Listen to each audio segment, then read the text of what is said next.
भाई नाश्ते की टेबल पर बैठे थे। प्रियंका, मेरा नाश्ता कहाँ है?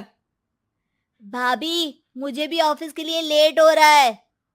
इस पर प्रियंका किचन में से दोनों के नाश्ते की प्लेट्स लेकर बाहर आती है। लो भाई, आप दोनों का नाश्ता। किसी को भी 1 मिनट का सब्र नहीं है। ये प्रियंका का ससुराल है, जहाँ कोई औरत ना होने की वजह से शादी वाले दिन से ही घर के साथ दोनों भाइयों की जिम्मेदारियां प्रियंका संभाल लेती है। दोनों भाई शांति से नाश्ता कर रहे होते हैं कि अंकुश अपने भाई की प्लेट से पराठे का एक टुकड़ा उठा लेता है। आपको पता है ना, मैं खाना शेयर नहीं करता, फिर भी मेरी प्लेट में से खाना जरूरी है क्या? अरे हद हो गई है, मुझे नहीं खाना अब। अंकुर गुस्से में नाश्ता छोड़कर टेबल से उठ खड़ा होता है।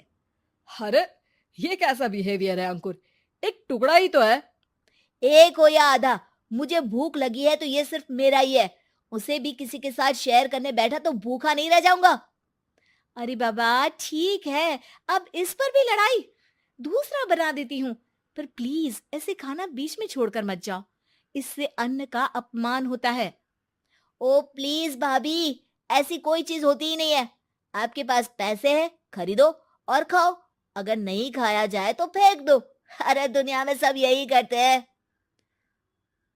अंकुर बैग उठाकर ऑफिस के लिए चला जाता है, जिसके पीछे उसका बड़ा भाई मायूस सा घर में खड़ा रह जाता है। जिसने बचपन से सोने की चम्मच में खाया हो, उसे दुनिया के बारे में क्या पता होगा। वैसे गलती तो हमारी ही है। अगर कभी बचपन में ही सही गलत का फर्क सिखाया होता तो आज ये हाल नहीं होते। आप फिक्र क्यों करते हैं जी? भगवान है, वो जो भी करता है सबकी भलाई के लिए ही करता है। और जब वो चाहेंगे तो अपनी तरह से अंकुर भैया को भी सब कुछ सिखा देंगे। पत्नी की बात पर विश्वास कर अंकुश भी ऑफिस चला जाता है। सुबह से दोपहर होती है और अंकुर लंच करने ऑफिस के पास वाले रेस्टोरेंट में पहुंचता है, जहां वो एक साथ बहुत सारा खाना ऑर्डर कर देता है। सर, क्या कोई आपको ज्वाइन करने वाला है? नहीं तो क्यों? अब कुछ नहीं सर, ऐसे ही। वेटर चला जाता है और कुछ देर में अंकुर का ऑर्डर लेकर वापस आता है, जिस पर अंकुर सब डिशेस में से थोड़ा थोड़ा खाकर बाकी ऐसे ही छोड़कर बिल देकर चला जाता है। वाह भगवान, तेरी माया।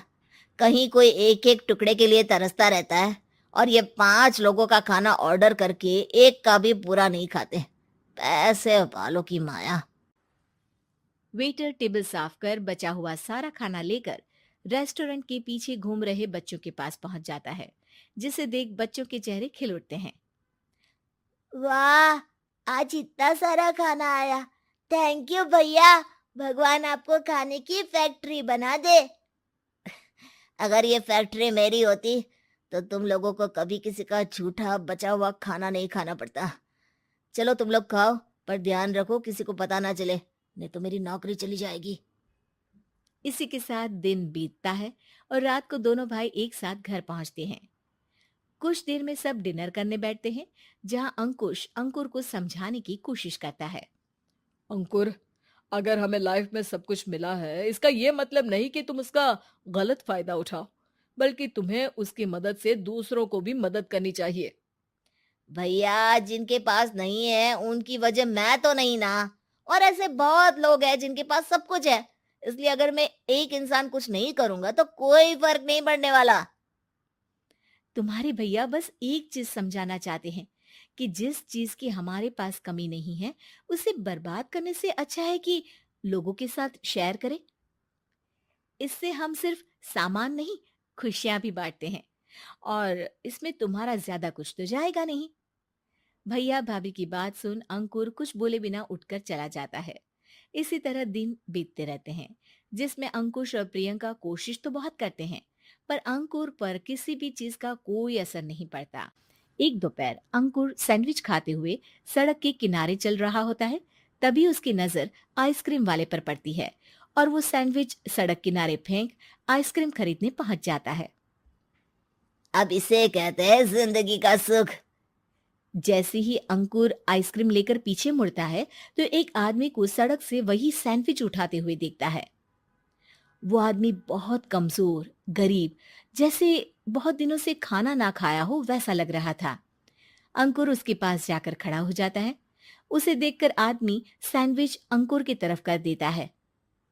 आपको भी खाना है क्या? क्या हम इसे आधा आधा कर ले? मुझे बहुत भूख लगी है। वो मेरा ही झूठा सैंडविच है। तुम दूसरा खरीद कर क्यों नहीं खा लेते? इसे क्यों खा रहे हो? अरे भैया, अगर खरीदने के पैसे होते तो 4 दिन से भूखा नहीं घूम रहा होता। हैं? क्या? तुमने 4 दिन से कुछ नहीं खाया, फिर भी इस आधे सैंडविच को मेरे साथ बांटने के लिए तैयार हो गए? क्यों? अरे भैया, पैसा नहीं है तो क्या हुआ, इंसानियत आज भी उतनी महंगी नहीं हुई, और ना ही उस पर अमीर गरीब का टैग लगा है जो हम उसे रख ना सके। पर अफसोस, आजकल लोगों के अंदर पोषण, खून या विटामिन से ज्यादा इंसानियत की कमी होने लगी है। आदमी की बातों से अंकुर को समझ में आ जाता है कि वो आज तक कितना गलत काम करता आ रहा था। इसके बाद से वो अपनी किसी के साथ शेयर नहीं करने और खाने को बर्बाद करने वाली आदत को छोड़ देता है।